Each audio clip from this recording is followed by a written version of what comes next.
I go by many things,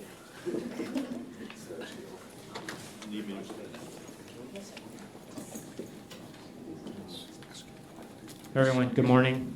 Thanks for being here. Just a quick housekeeping thing. So Stu, one of our photographers, is going to take a couple shots. I think it was already in the form through registration, mainly just of the presentation. But is anyone not comfortable being in a shot so that he could be aware just not to capture it just by a show of hands? Okay, good. Thank you. Awesome.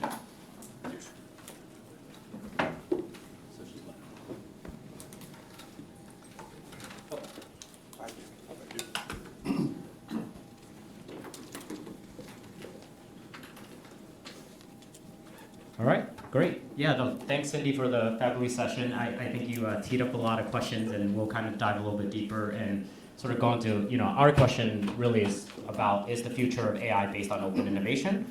I think in this session, what we really want to do first is kind of walk through what we mean by open innovation, because it means a lot of things to a lot of people, right? The words open and close are small words, but actually have a lot of context and subtext and all of that. So we'll kind of run through that. I did say yesterday I wasn't going to do slides yesterday, but we do have slides today. So first, let me, I guess, reintroduce myself in case there are new folks in the room. I'm a senior researcher here at the Digital Data and Design Institute. We call it DCube internally. I'm a part of the Crypto, Fintech, and Web3 lab. Prior to this, I started my career as a management consultant, sort of loved and hated it, came to business school here, class of 2018, and since then have really been working across the life cycle of companies from early stage startups in Web3, to growth stage startups and enterprise SaaS. My focus has always been strategy, operations, and growth. And then a lot of my work here is really, shaping the MBA curriculum around some of these emerging tech topics. Additionally, I spend a lot of time working with smaller emerging tech companies to really talk through some of the issues around strategy, but also some of the issues that some of the guests have highlighted as well too. So super excited for here. I also have John Woo, who's now become a quick friend. Contrary to popular belief, we are not brothers, although intellectually it feels like we are. But I will have him introduce himself because he's a fabulous person and been a big contributor to the school. Thank you, Liang, and thank you to D3. It's continuing the spirit of Harvard Business School, shaping thought leadership for new business leaders, as well as building community and lifelong learning. So it was great and a pleasant surprise to actually see a classmate of myself, Tara in the back there. We're both HBS class of 2000, and that's the spirit of lifelong learning. So it's really good to see classmates back. It was such a pleasant surprise. My background before HBS and after HBS, my first career was I was a technology investor. So a lot of the trends and the questions being asked yesterday and today, I've actually asked them, or was asked in previous technology cycles. So I've seen that from the perspective of the investor. And then for about now 6-7 years, I've been an operator in a blockchain company called Ava Labs. Ava Labs is a software and services company. Ava Labs is also the company that created Avalanche, which is one of the largest layer 1 blockchains out there. It's compatible to Ethereum. So people who know a little bit about blockchain know that you probably know what Ethereum is, and Avalanche is one of the largest ones, and it's compatible with Ethereum. What's important here to note that is Ava Labs, the company, is a software services company similar to Red Hat, and Avalanche is governed by the community and a governing board, kind of like Linux, where it's an open source technology. That's what I wanted to get across, and Liang was nice enough to ask me about this because the subject of today's discussion is, should AI be developed in an open source manner or a closed source manner? How should this technology progress going forward? And I will highlight, John will sort of give the first part of the talk. We'll kind of jump in back and forth. It's really important to realize a lot of these examples is to extrapolate lessons. This is not a crypto talk by any means, but there's a lot of learnings, and John actually works with healthy, big developer ecosystems and all of that. So we wanted to bring something outside of the traditional corporate model into this. But John, why don't you kick it off to kind of walk us through your train of thought on this topic? Okay, so there's been 3 eras of the web, in my opinion. Web 1, which I'll talk about it, but this is the Web 2 that most of us know. In fact, when Tara and I were in class here in the late 90s, I think there were about 200 or 300 million people online.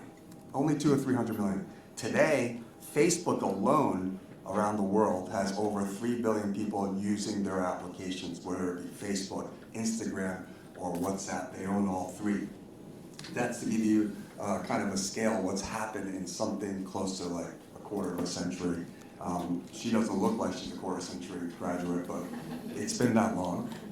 So someone yesterday, where's Dan? I think he talked about this as these are the super scalers. That's what he referred to, and they are super scaling companies. They're very closed source. Web 2 became very closed source, and we'll cover why that happened. Web 3, though, is what we hope the next web will be. Now, to understand where it will go, we have to go back to Web 1. When the web was first created, the vision of the web was so that each and every one of us would actually host our own email server at home, host our own website server at home, and then we would connect to each other in a decentralized, distributed manner, peer-to-peer. In fact, there's a whole field of computer science called distributed systems that work on various technologies to make transfer information efficient when it's in a peer-to-peer manner. You know, it's been around 40, 50 years, frankly. It manifests itself out in the 90s. We knew Napster was P2P file sharing. And today, blockchain technology is trying to create a way to have P2P sharing of information in a way that is secure. So what Web3 hopefully will do is bring the ethos of the space back towards the original vision of Web 1. Web 3, we look at it as basically an integration of various technologies. We're here for AI because I think most of us will say that AI is the most transformative technology that we've seen in our lifetimes. But it's also AR or VR, or the metaverse, as some people call it, like Mark Zuckerberg. It's also blockchain and Web3 or crypto. And the one thing I'll add to that, you know, John, in a lot of our conversations, what's been great is like, John, when you first started investing in technology, it was like the internet. It was one thing, granted it was a very big thing. In Web3, there's multiple technologies, right? So that dynamic is also different because they're all different life cycles, it's moving very quickly, and you can't really think about one without thinking about the other two because they're all gonna happen all at once. And the hope is Web3 moves us back to a little bit more of the vision of Web 1, which is decentralized computing. And in fact, Vint Cerf, father of the internet, some people call him, he even said this: information flow is what the internet is about. Information sharing is power. And if you don't share your ideas, smart people can't do anything about them, and you'll remain anonymous and powerless. He clearly believed in the world of decentralization and open source technology. Linus Torvalds, famous for Linux and creating the kernel so that all developers can actually develop freely. Well, he said, I often compare open source to science. Science took this whole notion of developing ideas in the open and improving others' ideas, and made science what it is today, and made incredible advances that we have had possible. He actually compares closed source to actually witchcraft and alchemy. That's how much he believes in open source technology development. Open source may surprise most of you, but open source development has actually created a lot of technology and companies, and we just may not be aware of it. Anyone here who doesn't have an iPhone, whether it's a Samsung, LG, or a Google Pixel phone, you're actually working off of Android. Android's an open source operating system for mobile that actually Google created. Frankly, it was their competition to Apple, and they monetize it through the search you do on it. But still, open source technology that a lot of the hardware handset makers took and started creating their own products. The one I think we were surprised by is WordPress is not a blogging tool anymore. It powers actually websites, and I think the last time I checked, it was like 45% of websites in the world are powered by WordPress, and it's an open source software tool. Well, I think you were more surprised than I was. Yeah. Again, before the last 7 years as an operator, I was an investor for many, many years, and I looked at all of these companies. MongoDB, a database company, they're actually a open source and closed source company at the same time. $25 billion market cap, 1.7 billion of revenues. So they found some balance there. Red Hat, which I compare to my company, Ava Labs, was actually sold to, and first of all, Red Hat, without Red Hat, Linux may not be as populated as it is today. 900,000 community developers develop on Linux. Red Hat was sold to IBM for 34 billion. So, which one is better? Open source technology build or closed source technology build? There's a lot here, but I'm just going to cover a little bit of it, and then happy to share this with people afterwards. If you are a developer, and you would probably suggest that if you are on the product or platform side, the closer to the operating system, the more you want an open source development framework. Developers really enjoy flexibility, agility, and the ability to actually call composability. Build upon what other people have built, so you don't have to reinvent the wheel constantly. But as you move up the tech stack and get closer to the consumer or the enterprise that you're actually selling to, you probably want a closed source system because it's very hard to monetize. Now the second thing, as we talked about hard to monetize, open source, you like things to be fragmented. The monetization is fragmented. But what happened in Web 2 is what we see here, centralized monetization. And to highlight those super scalers, Amazon has basically a 1.3 trillion market cap. Apple has a $2.5 trillion market cap. Microsoft has about $2.5 trillion market cap. Apple has 400 billion of revenue. Microsoft has about 200 plus billion in revenue. Amazon, I think, is even more because of the shopping. They have about 500 billion in revenue. And what was the other super scaler in there? Google. Google has about close to $200 billion revenue, another 1.6 trillion in market cap. So Cindy earlier was saying how UK is about 3 trillion GDP. We have 2, maybe 4 companies with their market caps approaching the size of the UK in terms of GDP. That's what a super scaler is.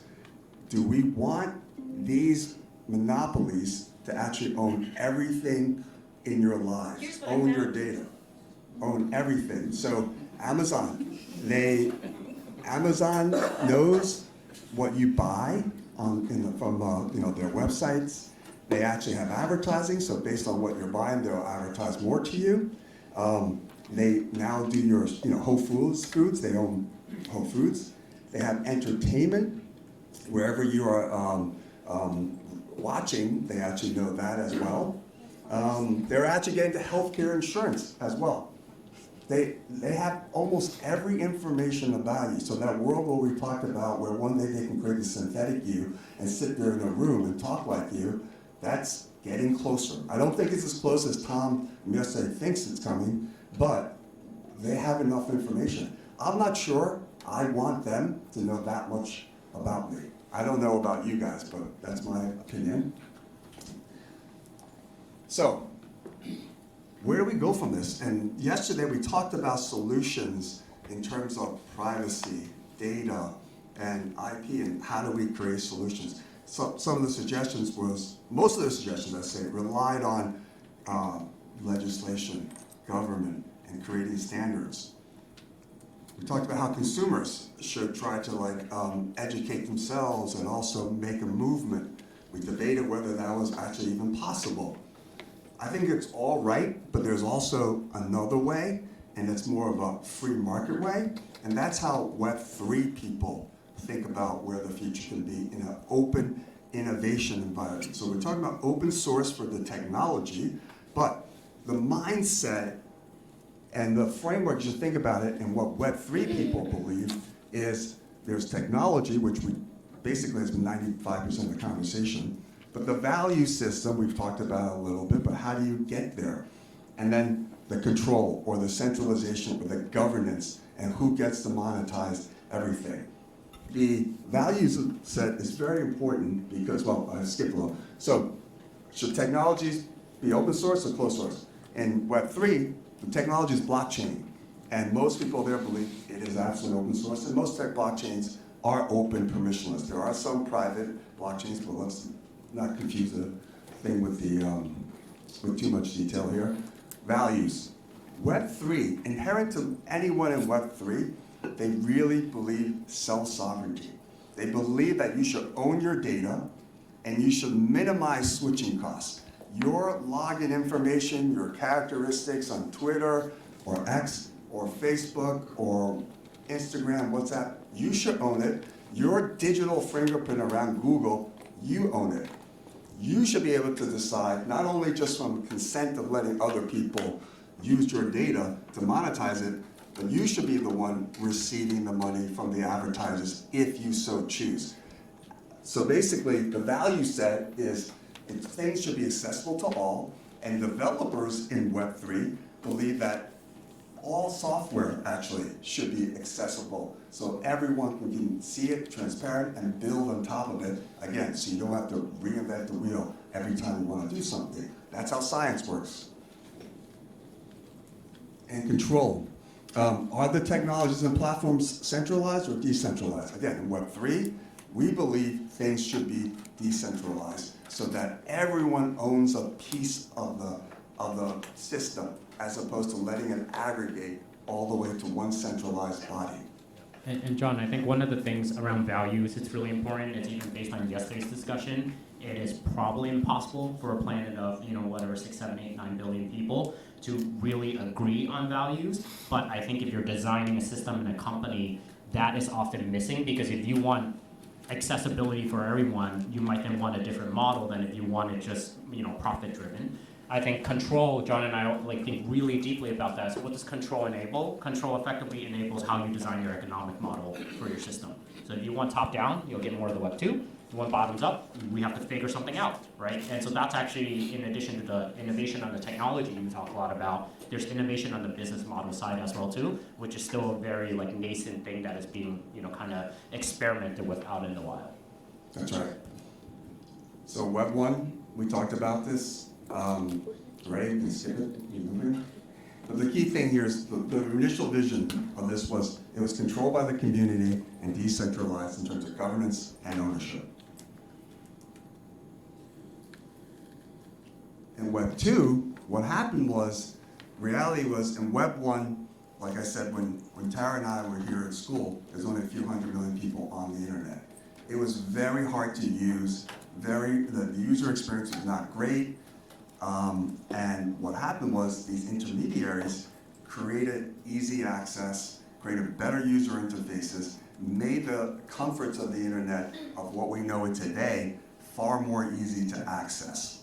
And that's why these intermediaries came in. They provided a great service, but somewhere between the middle of Web 2, if you want to date it, whatever date, if it's a 10-year span for Web 2, somewhere in 5 or 6 years, I think they've gone past providing efficiencies and now extracting their Schumpeterian rents from where they are. And it will only get worse in the world of AI if this continues.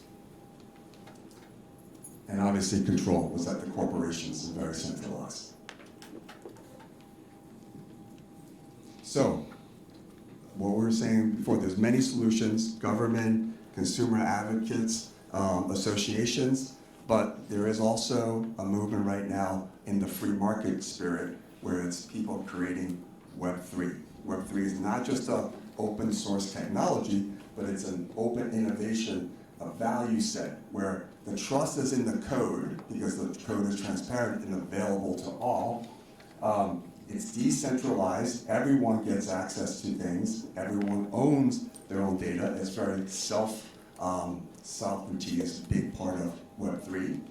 And who owns this stuff? It's the community. They're all the stakeholders. In a traditional business, you have a board, you have a management team, you have the developers who create things inside the company, you have equity shareholders, and then you have actually the users.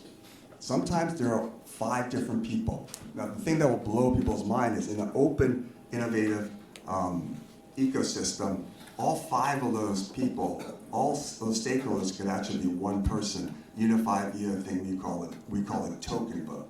Again, this is not about Web3, it's about AI. It's just about highlighting what open innovation can be if applied to AI. So here's an example of open innovation and how we can actually provide an alternative way for business models to be achieved.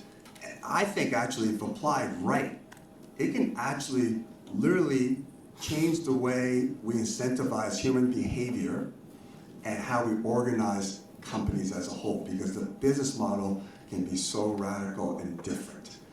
Uniswap, probably most of you don't know, but Coinbase, you probably do. Coinbase is a centralized exchange that allows people to trade cryptocurrencies. It's a public company. Uniswap is an open source version of a marketplace for trading cryptocurrencies. It's actually, this chart's not 100% correct because it was a snapshot in time, but for a period of time, Uniswap had as much daily volume as Coinbase. And it took less than half the time to get there with less than 100 people, whereas Coinbase took, actually this is a low number now because they had like 7,000 before they did layoffs, and it took 12 years to get there. Why was that possible? A lot of that was because the code was open and people iterated on the code, and because there was a lot of interest in using it, because when you actually use that, you receive the value of it. The user actually owns it, so the fees for transacting in an open source environment accrue back to each individual. So they are contributors and they're also owners. In Coinbase's case, or I should talk about a different exchange, but if you use it, you pay a fee. That fee goes to the centralized entity, in this case it would be Coinbase, and they decide how to upgrade the technology and what features to provide. Whereas in the Uniswap case, or the open source case, the development community, when there's enough movement around it, they can call for a vote. Oh, we should increase the, we should make the UI a little bit better, add this feature, add that functionality. And they can literally call up for a vote, and then if X%, all standardized and laid out ahead of time, of the people decide that that is a good idea, the developers start coding it and doing it. It's almost like we live in a republic, but it's a direct voting instead of being in a republic. Think about it. 100 people can create as much activity in less than half the time in a new open innovation environment because everyone's contributing. So, Ava Labs created Avalanche, the open permissionless blockchain that's out there. And Ava Labs has helped these companies create solutions on the Avalanche blockchain, similar to how Red Hat does it for Linux. There's some household names here. KKR, Ava Labs helped them create a tokenized version of their latest healthcare growth fund. MasterCard.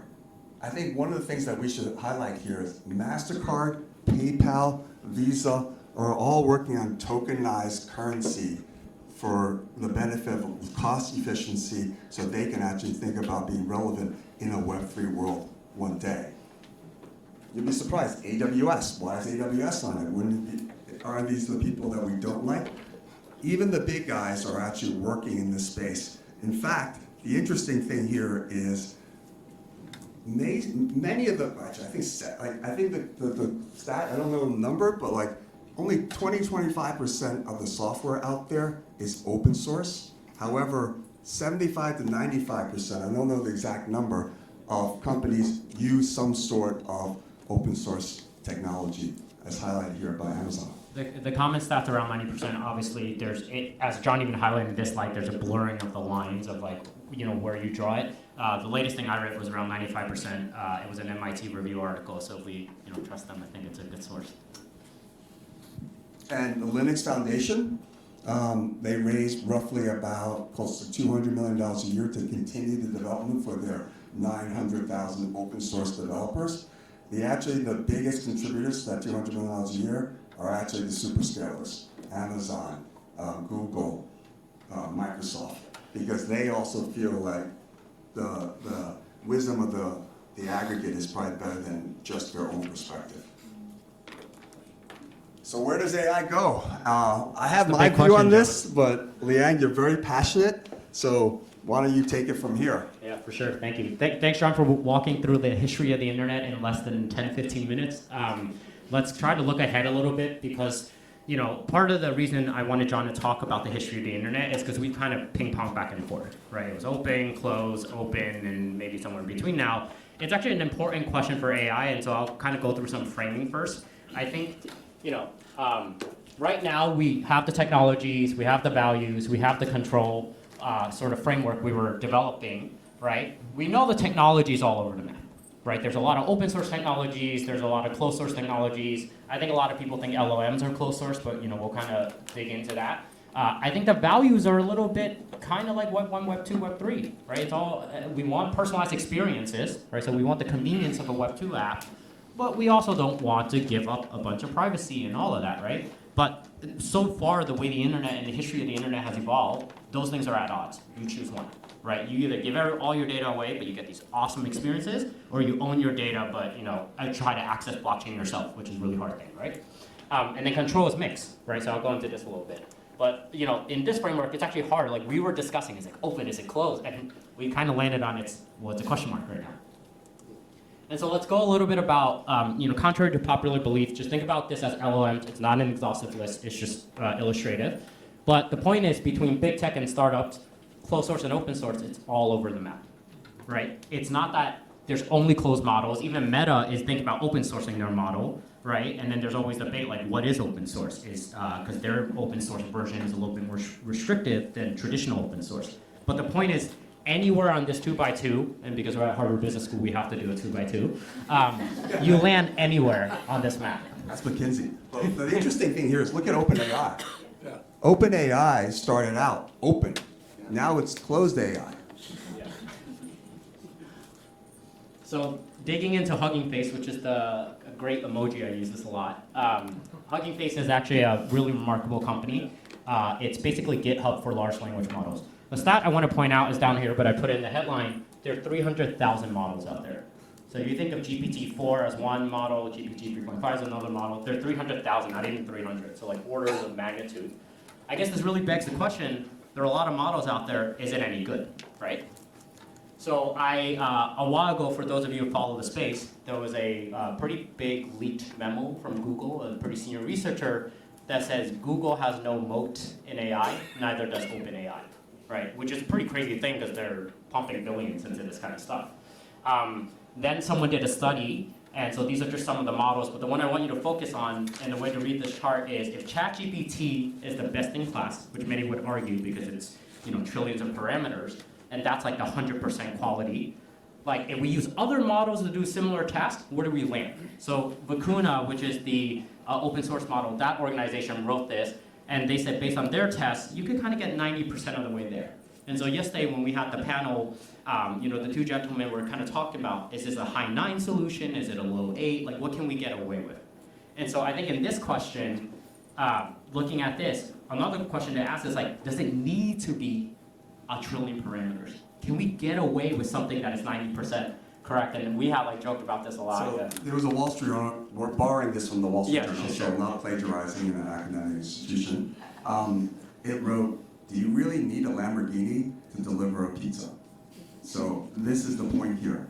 Vicuna is open source, and for most of us who go to ChatGPT and say, where should I go eat breakfast? Maybe you don't need ChatGPT, you can just use the data from Vicuna. And the point is, out of 300,000 models that's open source, can we get most of what we need to get done without going to, again, the Lamborghini solution? One of the reasons for open innovation, so this is Nick Clegg, Meta's president of global affairs. This was in their Llama 2 announcement. With the wisdom of the crowds, you actually make these systems safer, better, and crucially, you take them out of the hands of clammy hands of big tech companies, of which he works for, which currently are the only companies that have either the computing power or the reservoirs of data to build the models in the first place, right? So it's a different approach, right? Traditional business school thinking, especially at Harvard Business School, is to create something that's valuable, hold on to it and monetize to it. This is a more, if you love it, set it free kind of approach. And so what you then get with that is it enables something John was talking about, which is composability. For anyone who's an open source developer here, this should ring true.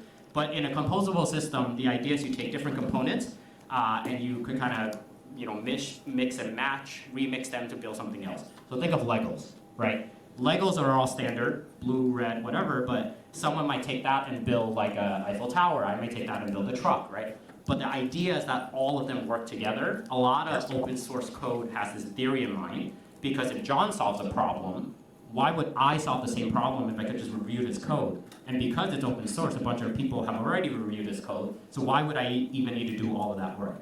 So I think about it as like standing on the shoulder of giants, right? You don't have to solve the same problem over and over, but in a closed system you do, because why would a big company like big company A share it with big company B? They have zero incentive to. Well, let me give you another example that can really hit home here. This deck that we're looking at today is 50% new. After the input we got from Allison and others yesterday, we actually revamped the entire slide deck, hopefully to be a lot better than the original version. That's what composability is about, building upon others' genius so that you can create genius and letting others build. It's serving the community, it's being part of the community, and that's what Linus Torvald thought about science as well. And that's why our HBS is also that way. And taught in the Socratic case method, one of my best, takeaways from school is coming into school, most of the kids here were very good or excellent at what they did, and this really humbles you, and you realize how much you can learn from everyone else in that room as well. That's what composability is. Yeah, and on the slide deck, the consulting skills, I guess, came in handy after all. Chris Dixon, A16Z, Andreessen Horowitz, one of the leading investors in actually all of these sectors, right? He has this really punchy quote: "Composability is the software as compounding interest is to finance." Anyone who knows finance have heard of Warren Buffett, right? Compounding is really the name of the game, right? And so you really kind of get this idea is that John solves a problem, Allison had a thought, the panelists had great thoughts. Us sharing the same thoughts is a waste of your time, right? But then we can now build on it. We heard something interesting, how can we make this more interesting, right? But you see this in code, but it's not only, it's an experimentation, it's in values and all of that. So I'll kind of double click in that, right? So you should remember this image, this was 2 slides ago. One way to think about this is like what we talked about, is it good enough? The other way to think about this is a static chart, right? The Vicuna team kind of wrote this, and what happens is when you say something in the open source community, you put it out there because that's the ethos, right? But technologies improve, open source technologies improve over time, but the benefits accrue back to the community. This is a really big idea, right? Because the benefits in a traditional centralized entity accrue back to the entity, right? So really huge, like, foundational difference. Well, let me go back to that. Yeah. So Microsoft is working on a solution for developers in order to create more development for ChatGPT. Copilot. They charge the developers $20 a month, right? Is that right? It costs them $80 a month to provide that service to those developers, at least right now, with the cost of computing and all the things they're doing. So they lose money, but what they're hoping for is that is R&D money, where they learn a lot from the wisdom of all the developers that are using it so that they can improve their product.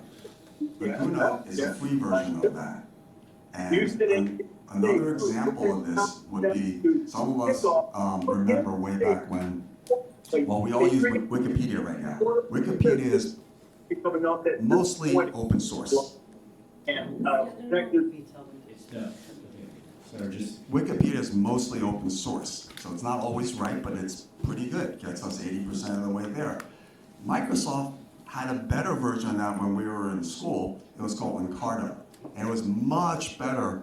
But unfortunately, here's the one negative to be, to share the benefits and negatives. They just didn't want to support it anymore because there's no way they can make money. And if you can't continue to get people to fund the foundation to continue to build out, you end up stopping the development. So that is a negative of open source. Yep. Great point, great point. And then back to Vicuna, I just want to illustrate this in a small sample set. Like you guys should just kind of go and see the activity, read the Reddit forums, all of that. March 30th, the team kind of published this, and there's always read the footnotes. When it comes to AI, always read the footnotes, right? Footnote says, according to a fun and non-scientific evaluation of GPT-4, further rigorous evaluation needed. So if you are a private company, this is like dead on arrival, right? But because this is an open source project and you're putting it out there, right, people write more stuff. So in May, right, someone wrote, and there have been articles in between, but in May someone then said, oh, let's explore ChatGPT versus open source, models on a slightly harder task. I think this was on Medium. So then now there's a longer coverage on it, building on ideas. And then in August, they sort of did a better study or a more sophisticated study kind of building on this, right? So you might have a starting point that looks like this, right? That was a fun experiment, but if you put it out there, remember the internet is a giant network. And so the question is, out of billions of people, do a handful of people, you need only a handful of good developers and people to think about this, will they iterate on it? And that's actually a lot of how open source software has been built, which is a very different development model to the examples you had highlighted.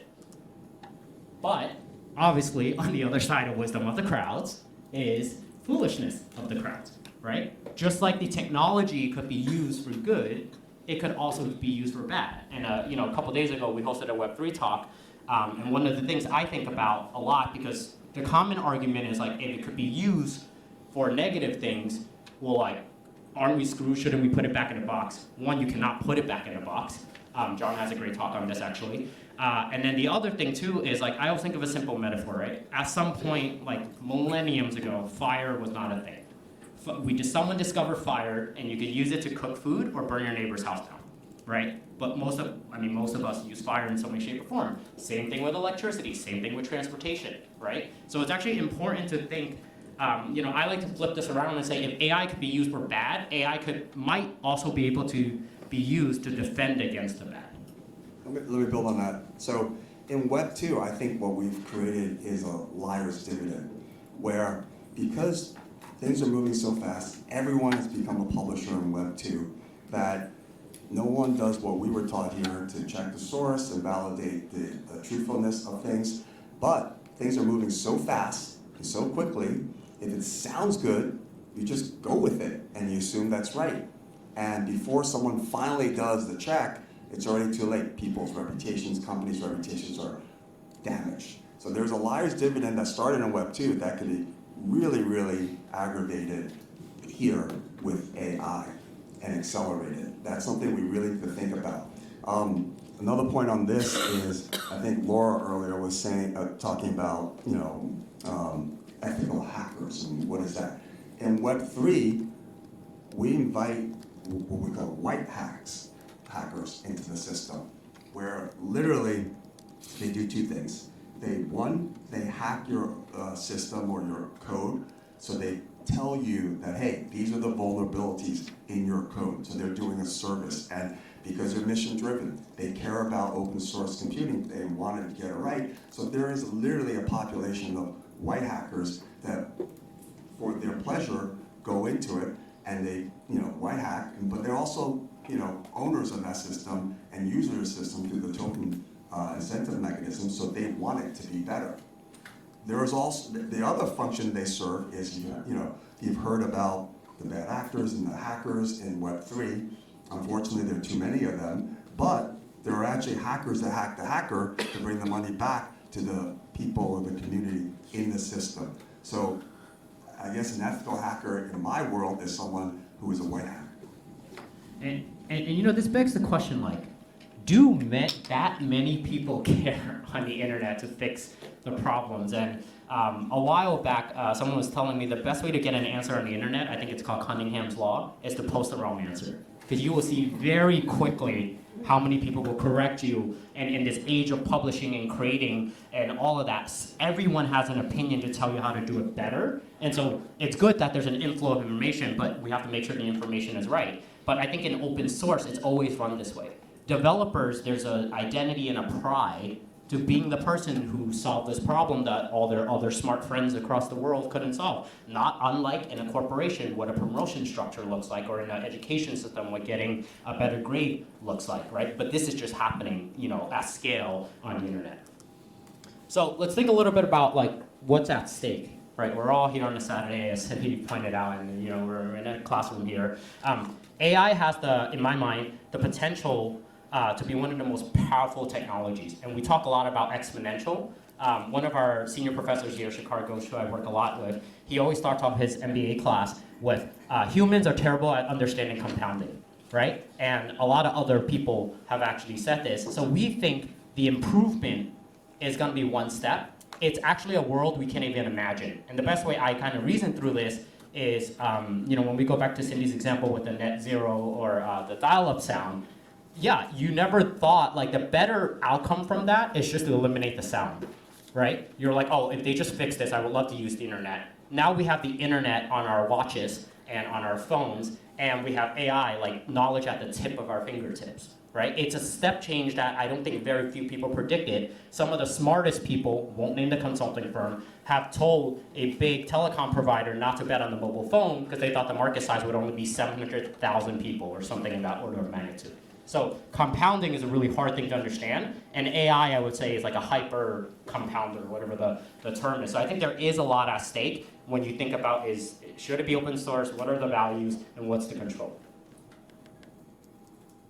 And so, I started off earlier on with, it's actually really hard to decide these things. My joke for coordination, like humans are really bad at coordinating.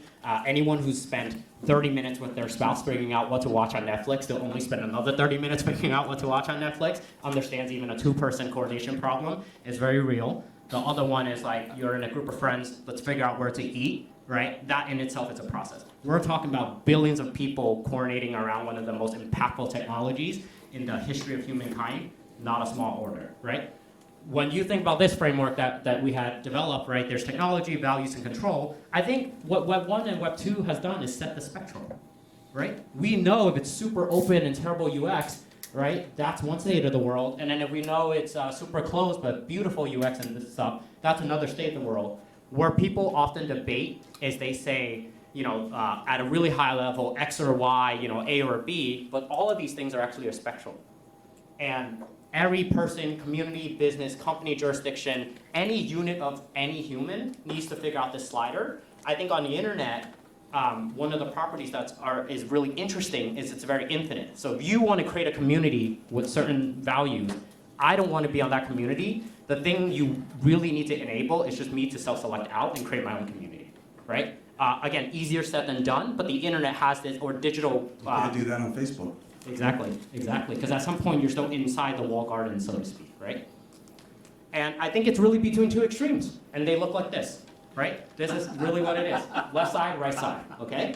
And you gotta find where you wanna stand, and this talk is not about explaining to you where you should stand, right? This talk is to say, these are the problems from the frameworks, but even along technologies, right, John, like you said, Microsoft also uses open source tech. So you have to like double, triple click into all of these, and the nuances is where it gets really challenging, right? So I think we started off with, is the future of AI on open innovation? But John already teased it. It's the wrong question, right? The question is, should the future of AI be based on open innovation? And I actually think that's not a question you should get from an expert, but it's from all the talks we've had today and all the questions rightfully from the audience. That's something, individually and in our communities we have to reason through.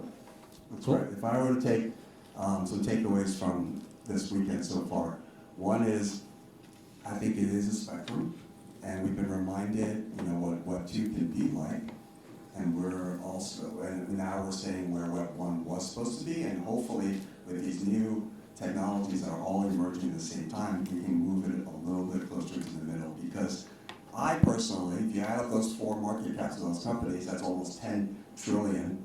The GDP of the US is only like 26, 27 trillion.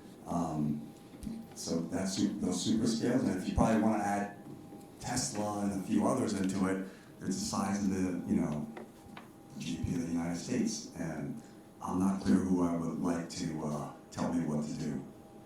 Those companies or the US government.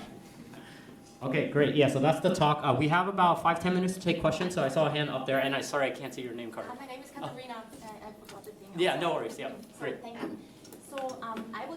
So in my opinion, responsible innovation or responsible AI in general, as a precondition, it needs governance and accountability. So I wanted to ask you if you think that the accountability and governance issue in blockchain in general is already kind of solved. For example, privacy rights include data subject rights, such as deleting my data or changing my data, and the immutability of blockchain is opposed to that. And furthermore, I wanted to mention that there's this issue of conflation of terms with open source AI and open source software. Yeah. I just happened to be at the Linux member summit this week and speaking on responsible open source and also on open source and the EU AI Act. And the open source initiative has this effort to defining open source AI, because in general open source AI, it also includes models, training data, etc., going beyond software. So I think that companies such as Meta with Llama, it's by the open source community, it's not considered open source. Yep. And we really have to distinguish just those terms because they're kind of piggybacking on this term. And I think it's really necessary to be very clear with the terms here. Yeah. I just want to double click on the Meta one. Could you restate? Yeah, exactly. So I think I'll just go backwards. So her second comment was the terms are being kind of conflated because, rightfully so, Meta's model is open source to a certain extent, but there are a lot of things that are closed source. And remember, licenses are not either open or closed, right? For anyone in the creative industry, there's Creative Commons 0, Creative Commons 1, all of that, it's a stack. So I think my point is that yes, completely true, but I also think people like to think about these as one piece of technology when different parts of the stack could be open source or not open source as well too. So I do agree, nomenclature in general in emerging technologies is a hard problem. I want to pick on the first one because I think it's a really great question. I'll do a high-level answer, but I think John has a deeper answer because he works in the industry. The question was, has blockchain and these Web3 technologies solved accountability and governance? The answer is no, right? What they are doing is taking a step from the status quo and taking a couple steps forward and experimenting, right? Because unlike traditional simple deterministic problems, right, I use the 1 + 1 = 2 thing, it's not that simple, and there isn't a ideal case of governance that we could kind of reach. And so if we know how to get there, let's just get there. The only way to do it is actually through experimentation. Experimentation then invites good actors and bad actors, a lot of scams. And so to me, it depends on how you look at it. I think it's better that at least they're having a conversation as an industry on what newer governance models should look like compared to the status quo. Do I think that's where we need to be? Don't think so, right? Because it's a very early industry, it's very susceptible to things. A lot of technology just still being developed. So not to get too technical, but in blockchain, right, the immutability public data, there are also now this layer called zero knowledge proofs. And as a really simple example, I want to prove that John is a certain age without having to look at his ID. We could do that in cryptography, math, and technology, and that's a primitive that will go a long way to enabling big companies to do, know your customer and AML checks without having to hold John's data, which has been a problem in the space of holding someone's data. But again, that is a V1. Will it get solved in V3, V5, V10? Not sure. But for a lot of people in this space, the status quo doesn't work for them, so they're willing to at least take a step the other direction. So that's kind of my high-level answer, but I have a lot. So 3 things. First, to that healthcare example, we were working with a firm, and in healthcare, I think there are some people in healthcare, your PHI and PI information has to be saved separately by law. Healthcare is actually very good at creating those standards. But if they're so separated, how do you get access to create innovation and help people? As the guest yesterday said, in healthcare, you should want more transparency. When you show up at a hospital, you want all your data there. So this company has relationships with Clemson University's Research Center, it has relationships with Quest Diagnostics. So what they've done is, on the Avalanche blockchain, they've created what we call subnetworks. Private blockchains have the ability to talk to each other. One is for PHI information, one is for PII information, and then they're using AI and ZK, zero knowledge proofs, to keep the ambiguity, but using the intelligence of AI to actually call it a synthetic dirt junker or something, so that it can be used for research and advancement in science. So that's one point. I think your point about confusing terms, when people talk about open source, yes, they're talking about code, they're talking about models, they're talking about data, very tech related.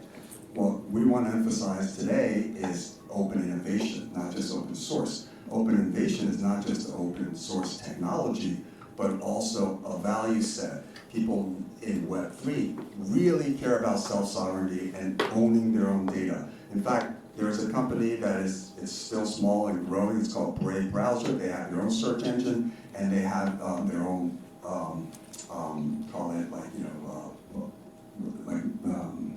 wallet. Yeah, Well, account. Browser, wallet, and search engine.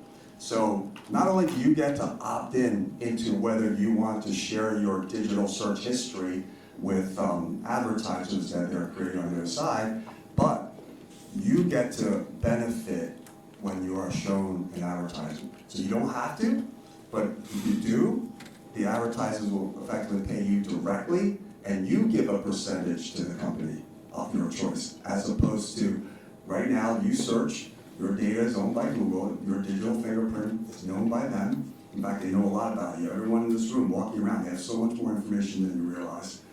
Not just at Apple, but also when your app is open for your Google Mail, they know about you.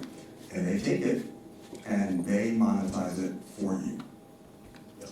I would say on that point too, like when we go back to like the framework, none of this is a prescription of any kind. I think the point is to say, in Web 1 it was really clunky, but the values seem to be more aligned with, at least in this room, the comments that we heard yesterday. And Web 2, we've seen countless studies that like everybody knows they have your data, but I'm still going to use it. The question is, in this next era of the web, with all these technologies, blockchain, AI, so on and so forth, can we find that happy medium?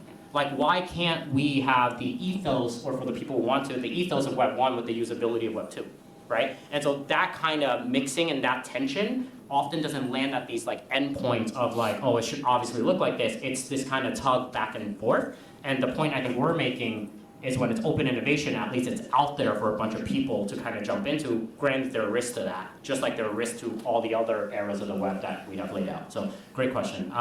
We'd love to take another one. Yep, I saw Sava's hand. Yeah. So in healthcare, there's a corporate strategy tension between being a first mover and a fast follower, because of the effort amount to take that first one.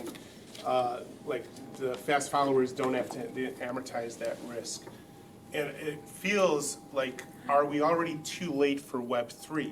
Because the superscalers have laid out the railroad tracks, they have the equipment, and they could just wait and follow quickly. And especially around, switching costs with the data as one of those kind of principles. It almost feels like unless we get sovereignty over the data, probably regulatory or legally, that the superscalers will still continue to dominate the Web3 decision?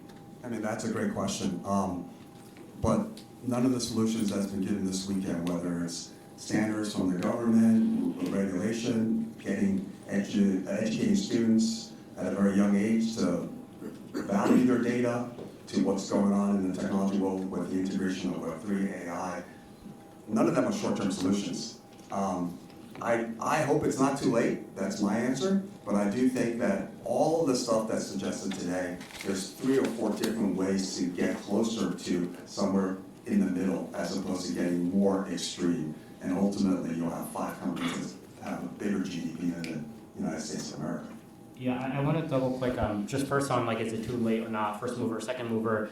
They're not mutually exclusive in a way. Yeah, maybe on one decision it is, but I think there are ways where you could kind of sit back and wait for other people to experiment, and other ways where you could kind of lead, right? Using a sort of more corporate example, Apple has made their entire business on being a follower, right? BlackBerry versus iPhone, Meta's Quest versus their new Vision Pro, which again, to be proven, but like you kind of see examples of both.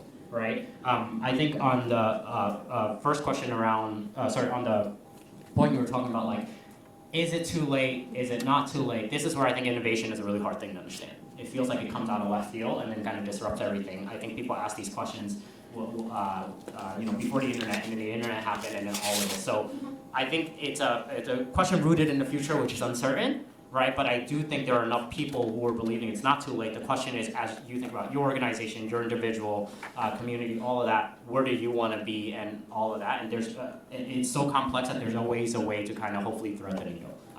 Well, I mean, each individual also has a choice. Can hear you up here. Yeah, we can hear you. Each individual also has a choice to be part of this. You can keep downloading the Microsoft ChatGPT versions and letting them collect a lot more data on you. Or you can ask Liang, he'll give you some apps that are relying on the open source one, Vicuna, so that it doesn't all go to Microsoft. You also don't have to ask me because the internet has all the things too, right? So that's also a part of the openness. Let's take more hands. You in the back, sorry, I can't see your name. Chris? Yeah, Chris, Yeah. is it helpful to consider this, I'm not sure we do have a choice, so I'm wondering, is it helpful to consider this a data arms race? Rather than open or closed source, is it really fundamentally about who's gonna create the next land grab? I fundamentally believe you do have a choice. You're not the Goliath, you're the David right now. Part of why I went from being an investor to doing what I do now as an operator in the open source, open innovation Web3 world is because I'm trying to create a movement so that people start valuing their data. And we need more companies like Brave to say, hey, actually, I can search and actually get paid for my own search, so Well, yeah, that means a lot more. That's true. I Yeah. think people taking data is where we don't have the choice. Yeah. So there are people here today who have tools that are scanning our devices. Yeah, I mean, Chris, to maybe think about the question differently, I think you asked a spot-on question, right? This battle is really hard to do because hyperscaler, by definition, is all-powerful. I try to reason from it from a slightly different way, that the reality is the hyperscalers aren't going away, and hopefully the humans and consumers aren't going away, right? You kind of need both to work in harmony. The question, I think, is there a model that is incentive positive for all the parties involved? That's a completely different question, right? And to me, that falls into this segment of a lot of what like DCube is doing on research or business model innovation. It's like the traditional model is, you're my consumer, you're my customer, we have a transaction, see you later. Web3, to the last question that was asked, is trying to experiment with a different model where what if you give your users ownership? Like, would they think about it differently? Would they become maintainers of the system but also pay you a fee, right? So it's not, none of this is saying that like all these big companies would go away. I don't see a world where that happens. I think the better track that I'm hopeful about is we figure out a business model that works for everyone. And right now the current business model, as we rightfully pointed out in this classroom, does not work for everyone. It works for a small subset of people, right? So to me, that's the philosophical question I ask, but obviously we're early. So great question. So I just had lunch with Scott McNeely, and the Unix operating systems, what Linux basically, the inspiration came from for Linux. And Scott first sold a portion of his company to AT&T, and then AT&T ultimately sold to Oracle. And became very close. It was supposed to be more open. The one regret he has, I don't think any person that's a decabillionaire has that many regrets, but the one regret he kept emphasizing to me was that he wished if he could have sold it and got it done in a way that it continued to be open, Unix would be Linux today. Great. We have time. He just does not like where the world is going. Put it that way. We have one more question, and definitely a really interesting question from the digital audience. So have you demonstrated that open source leads to higher caliber solutions than closed innovation? I'll do 5 seconds on this, but I definitely want John to double click on it. If the internet is run on 95%, 95% of the internet runs on some version of open source code, and there's all these communities kind of jumping in. I think GitHub, which is the main repository where a lot of developers had crossed something like 100 million developers or something like that. Like, it's a hard deterministic, right? There's no deterministic answer, but I do think we have some of these models that have kind of worked, right? Then you could also do the analysis across jurisdictions, right? In some jurisdictions, there are more kind of optimized for the individual and the community versus the corporation, and so you kind of see it all over the map. What is really hard is just because it's not like proven from like a numerical standpoint, there are models, and the point is that there might be people who want the closed method. The question is for the people who don't want that method, can they create something else and still exist in a way that doesn't lead to like massive conflicts, right? I think that's really the middle ground that we're really exploring. But John. No, agreed. I think there is a middle ground, and the good news I think about Web3 is at the worst case scenario, it doesn't allow centralized ownership and governance to continue to push the spectrum wider. And the better result would be we move more towards a community-driven decision-making and ownership model. Great. Okay, awesome. Thanks everyone for listening, and we'll be